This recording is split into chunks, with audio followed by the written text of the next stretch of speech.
बंगाल चुनाव की दशा और दिशा तय करने में हिंदुत्व का सबसे बड़ा चेहरा और बीजेपी के फायर ब्रांड नेता यूपी के मुख्यमंत्री योगी की भी बड़ी भूमिका रही। यूपी में हिट हो चुके बुलडोजर मॉडल पर बंगाल ने भी मुहर लगा दी। सीएम योगी ने लगभग 40 सीटों पर प्रचार किया और इनमें से 85% यानी कि 85% सीटों पर बीजेपी जीत गई।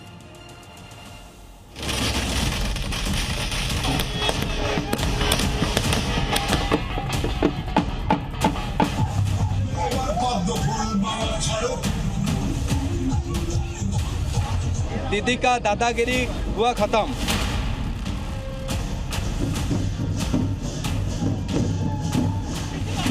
बंगाल की धरती को हमें काबा की धरती नहीं बनने देना है। भारत माता की। बुलडोजर केवल सड़क नहीं बनाता है,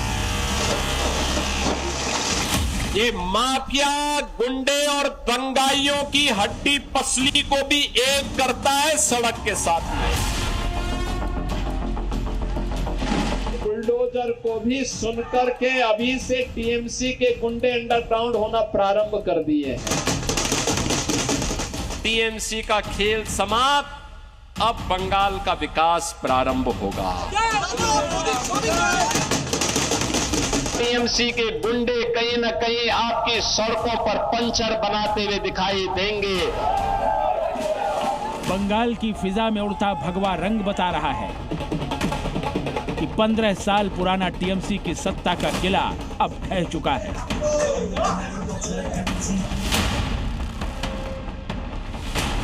इस किले को ढहाने में यूपी के सीएम योगी की बड़ी भूमिका रही। हिंदुत्व की पिच पर योगी के आक्रामक प्रचार की सुनामी में टीएमसी किसी तिनके की भांति उड़ गई। नतीजे बता रहे हैं कि बंगाल ने भी योगी के बुलडोजर मॉडल पर मोहर लगा दी है।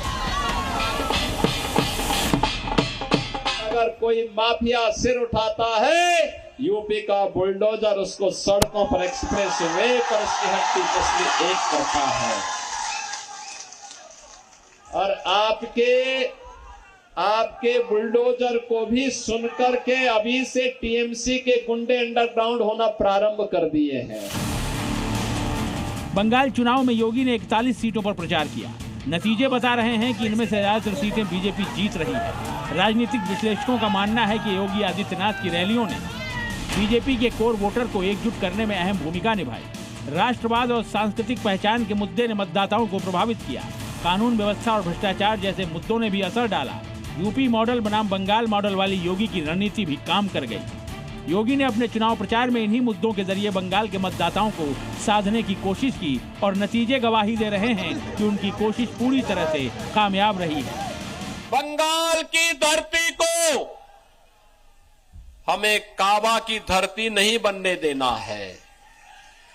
बंगाल की धरती तो काली की धरती रहेगी, मां काली की धरती, मां दुर्गा की धरती रहेगी, वंदे मातरम की धरती रहेगी और हर हर महादेव का गूंज इस धरा से लगातार चलना चाहिए। बंगाल में एक बार फिर बीजेपी की सरकार सत्ता में आएगी तो टीएमसी के गुंडे, माफिया और मौलाना झाड़ू लगाते नजर आएंगे। यूपी में सड़कों पर नमाज नहीं पढ़ी जाती और मस्जिदों में अब शोर शराबा नहीं होता। यूपी से बुलडोजर मंगवा लो, गुंडों के इलाज का बस यही जरिया बचा है। यूपी के सीएम के इस अंदाज ने न सिर्फ बंगाल के लोगों के दिलो दिमाग पर असर डाला, बल्कि वो असर वोट में भी तब्दील हुआ। यूपी में सड़कों पे नमाज नहीं पढ़ी जाती है। यूपी में मस्जिदों से अजान की आवाज नहीं आती है। यूपी में तो एक ही नारा गूंजता है, न गौ माता को कटने देंगे, न हिंदुओं को बंटने देंगे। बंगाल से पहले बिहार और उससे पहले दिल्ली में सीएम योगी का जलवा चुनाव में साफ नजर आया था। बिहार में योगी ने 31 सीटों पर प्रचार किया था और बीजेपी 28 सीटों पर जीत गई थी। योगी का स्ट्राइक रेट रहा था 90%। फरवरी 2025 में दिल्ली चुनाव में योगी ने 14 सीटों पर रैलियां की। इनमें से बीजेपी ने 11 पर जीत हासिल की। योगी का स्ट्राइक रेट 78% से भी ज्यादा का रहा। बंगाल चुनाव के नतीजे भी बता रहे हैं कि सीएम योगी का जादू मतदाताओं के सिर चढ़कर बोला है। एक बार फिर इस बात पर मोहर लगी है कि पीएम मोदी के बाद बीजेपी को चुनाव जिताने वाले दूसरे बड़े धुरंधर योगी ही हैं। योगी ने अपनी लोकप्रियता और आक्रामक शैली का एक बार फिर से लोहा मनवाया है। ब्यूरो रिपोर्ट, जी मीडिया।